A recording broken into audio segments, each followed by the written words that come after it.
Also, conversely, anytime you change the way you're picturing things, or you say to yourself, hey, I can make this happen, it physically changes the way your body starts to work.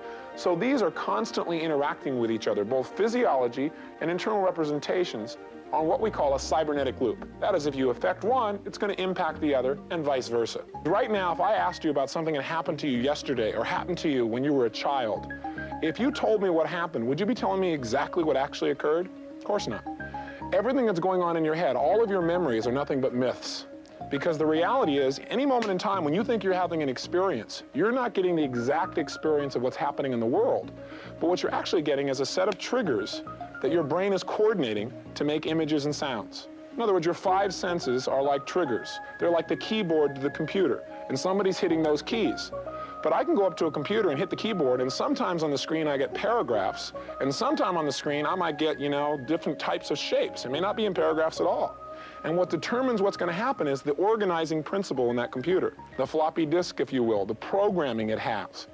So a lot of us have been programmed to look at the world a certain way. So when things happen, we see certain aspects, and for us, that's reality. And our programming can make a major difference as to whether we're happy or whether we're sad. So in other words, how we represent, that's what representation means. We represent in our brain what we think just happened will determine how we feel. If we take control of how we present things to ourselves, how we picture, what we picture, how we talk to ourselves, what we listen to, then obviously we can change the way we feel and the way we behave. One of the ways you can change the way you represent things is by using what we call a scramble technique. In other words, almost all of us have had times when we've had a situation that happens, like our boss yelling at us, or a situation where we get in an argument, and then what happens is, for the rest of the weekend, we keep replaying that tape over and over in our head. So it's really important to be able to change that. And one of the ways to change that is literally just to take that mental movie and run it backwards, to change some of the colors and the shapes and the way in which we perceive it. And if we do that enough, if we keep rewinding it and changing it, in essence what we do is we change the way we're going to see it in the future. And when we see it in a new way, we feel a new way as well. So let me give you an example of this. Let's take a look. What if your boss treated you like this? I can't believe you are so incompetent. I have no idea why I even hired you. And if you don't change your ways, you'll be sorry. So what do you do in a situation like this? How does it make you feel? Being verbally abused rarely motivates an employee to want to do better and be better. So if you leave, you've got two choices. One is, for the rest of the weekend, you keep running this mental movie and you get more and more angry at your boss. Or the other one is, you just go ahead and change it. I can't believe you are so incompetent. I have no idea why I even hired you. And if you don't change your ways, you'll be sorry. Now, let's have you do one like this yourself. Close your eyes and think of a situation that's really bothered you a lot, something that's challenged you, something that when you think about it, doesn't give you too good a feeling. And very quickly, what I want you to do is go to the end of that experience as if it was a movie, to the last moment of that movie that you don't have such great feelings about. And then what I'd like you to do is just run it backwards as fast as you possibly can. Very, very, very rapidly. Watch everybody moving backwards. Watch them eating their words, literally. Watch the words going back in their throat, the movement's changing, the facial expression is changing. In fact, make it your favorite color now. Make it the color you want it to be. And make the person's face begin to change, so that if they're yelling, their voice becomes very squeaky like Mickey Mouse. And hear the song in the background going, M-I-C-K-E-Y. M-O-U-S-E. So with the scramble technique, all we're really doing is changing the way you're representing something in your head. By running it backwards very, very rapidly and forwards and changing some of the colors and shapes, all we're doing is rewiring the way you remember it. So in the future, when you try and represent that situation, it's represented in a way that makes you laugh or puts you in a humorous state, or at least a neutral state, instead of the old pictures and sounds that used to make you feel really lousy. Take a look here at this example here. As you can see, this is an old woman. Now, take a good look at this old woman and think about what state she might be in if you looked at her face. Now look at this picture here. As you can see, it's another old woman. Now take a look at her and decide, what state is she in? How is she feeling? Is she happy? Is she sad? Now, this second old woman is not an old woman at all. According to the artist who drew it, this is a picture of her beautiful daughter. Can you see the beautiful daughter there? None of you can? Take a good look. So as you can see, if you begin to make these little changes, if, for example, you see the old ugly woman and you begin to look at her and you notice that her chin is actually inner coat. That's what it looks like initially. If you notice what that chin is, it actually becomes like a necklace, okay, on the neck of the young woman. Just take a look and we'll do the details of it for you. Now, how many of you can see it? Great. Now, the point here is we could show this for 15 minutes if we had time on the videotape, and a lot of people just stare at it and go, no way, I don't see a young woman, it's only an old woman. Why? Because we conditioned you first by showing you one figure of an old woman. So then we showed you something very similar and said, as you can see, this is an old woman. In life, the same thing happens. In life, we get programmed all the time, where somebody, for example, treats us bad in a relationship, and so the next relationship, we try and fit that same view over them. We start looking for, we start filtering things, and we start going, aha, they're doing the same thing again. So it's really critical that we change some of those patterns to be able to have new choices in our life. So let's talk about some of the ways that we can change how we feel about anything. Probably the foundation of changing your pictures and changing how you feel about yourself is understanding the difference between association and disassociation. How many of you know what the difference is? I'm curious. Okay. If you don't know the difference, let me give you a kind of an experience of the difference. First of all, I should say to you that the difference between understanding whether you're associated or disassociated can be the difference between being totally happy in your life or being really sad. Think about this. Let me show you an example here. Some people in their life, when they think about happy memories, see them kind of like this. Let's take a look at a little piece of film here. And as you see this film, now you get to watch people in motion in a movie, and it's in color, and you get to watch people going up and down the roller coaster. That's called disassociation. You're seeing someone else, or you could be seeing yourself from a distance. Now let's watch this movie.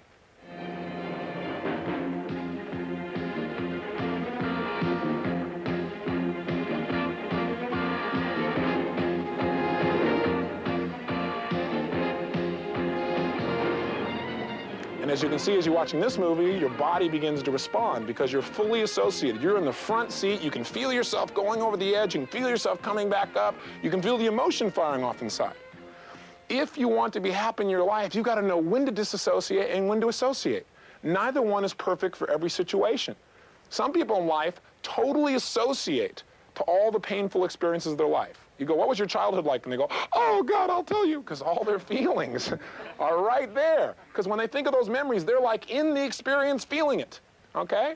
And then you say, well, tell me about some of the happy moments of your life. And they go, huh, let's see. And they go, oh, yeah, I remember a time. And they picture times, but they're not there. They're not feeling it. They're not in the front seat of their life. So there are ways in which you can try this. There are ways in which you can associate yourself. And there are ways in which to disassociate. And the simplest way to associate to something is imagine in your mind stepping into the experience, stepping into the picture. Let's try something here. What I'd like you to do is close your eyes. And I'd like you to think of a happy moment in your life. Any happy moment at all. It's a time when you felt especially like you had a lot of fun. Maybe you were being especially devious as a child and having fun doing it. Maybe you're just joyous. Any state you really like, but think of a time when it really felt good. But what I want you to do is this. I want you, as you remember that time, to step out of the experience. Now, if you're not good at visualizing, remember how you felt then, and just kind of push the feeling away so you don't feel it. If you're good at visualizing, step out of the picture so you see yourself over there. And as we do this, notice how you feel as the feelings and the pictures and the sounds are over there. Does it feel as good as it did way back then? I highly doubt it. And notice how that feels. Notice how it feels when the picture's over there, when you're disassociated. Now try this. Step into the experience. Step back in the picture. Feel like your body is feeling it now. Breathe the way you were breathing then when you had this experience. Put the expression on your face like you had then when you had the experience. And notice how good it feels. Hear what you heard then, hearing it in your own head like you're saying it now. And as you're doing this, you're beginning to associate. And raise your hand if this feels measurably better than the first example. Great. And then just simply open your eyes. Now, people who are very happy in their life tend to find all the happy moments they can remember and fully associate. They step into those pictures. They're there. They take the painful moments of their life, if there's nothing they can do about them and they're no longer a part of their life, and they simply disassociate. They make those pictures and they push them away. Or they take those feelings and in their mind, they push them away from themselves. They're not a part of their physical body. You have the ability to do this with just about anything. Hey, can you remember movies that you used to watch when you were a little kid that just seeing them just to like really scare you completely? And then didn't you eventually develop the ability, out of wanting to not be fearful, many of you, where you could watch that same movie and kind of laugh or giggle because you just realized you'd said, well, it's just a movie. By saying it was just a movie, what were you doing? Simply using your language to disassociate. Now, let me tell you where this is probably the most powerful and important place to learn association and disassociation. Most powerful place to learn it's in relationships. See, falling in love is the simplest thing on the planet to do. To fall in love, all you got to do is fully associate to everything you could possibly like about one human being. That's all it takes. See? And then what do you got to do with disassociation? You have to disassociate from everything that would upset you. That's how people fall in love. You don't like make a list and go, I like this, I don't like this, I like this, I don't like this. That's not how people fall in love. They just make a list of all the things they love and they feel how they feel about it. They get associated to it. Now, if you want to fall out of love, that's real easy to do also. All you have to do is associate to all the things that would upset you and disassociate from all the times you spent together where you were really close. And that's how people fall out of love. So, you know, the tendency to fall out of love is you look at the toothpaste cap and you see that, hey, she left this thing off. There's this other thing in the way. They always do this. And you begin to make generalizations and pay attention to things that upset you and feel about those things. And you dissociate from memories. If you want to turn it around, it's real simple. Go back to the first time you saw each other. Think about how you looked at that person when you were really attracted to that person. Step back into that memory so you feel the way you felt then. Breathe the way you were breathing then. Put the smile you had on your face then. And think about this person you're with. And I guarantee you what will happen is the relationship will expand and grow, and the attraction will happen even more. Okay? Now, with association and disassociation, if we come back to our original model here, it's very simple. All we're doing is changing how you're representing something. So when you're associated, it simply means that you're making pictures in your mind, you're talking to yourself, and your physiology feels like you're actually there. You're in the picture, experiencing it as if it was happening right now. And as a result, that intensifies the state you have about it. So if you're imagining something you're really happy about and you're fully associated, you got a real strong, happy state. If you're imagining something you don't feel so good about and you're fully associated, you got a real negative state, and your behavior is going to be impacted by that.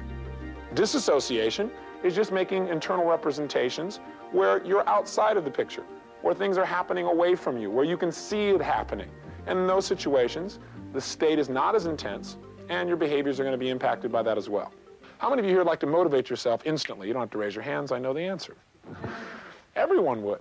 Now, one of the things you can find out is, in order to be motivated to do something, we have to make pictures or represent or say things to ourselves in a certain way. We represent things differently than when we're unmotivated. So what I'd like to show you is that, let's say, for example, when you're motivated, you may make pictures that are movies. And when you're unmotivated, maybe they're a still frame. I'm going to show you how to make a distinction so you can take things you're not motivated to do and get yourself motivated in a few moments just by changing how you represent things, thereby changing state, and thereby changing behavior. So I need a volunteer. Would you volunteer for me? Come on up here. Give her a hand.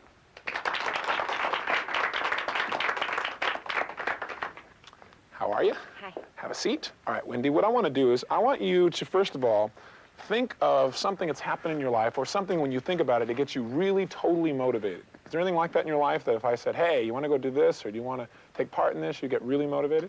Oh, there it is, right there. Okay, great. And what I'd like you to do is just close your eyes for a moment. And what I'd like you to do is I'd like you to make a picture in your mind of this thing that really motivates you. Great, it's obvious you could really enjoy it, huh? Good. And notice I'm touching her shoulder. In the next section, I'm going to show you what I'm doing with her right now. It's called anchoring. Now, can you get a clear picture of what that's like, that thing that really motivates you?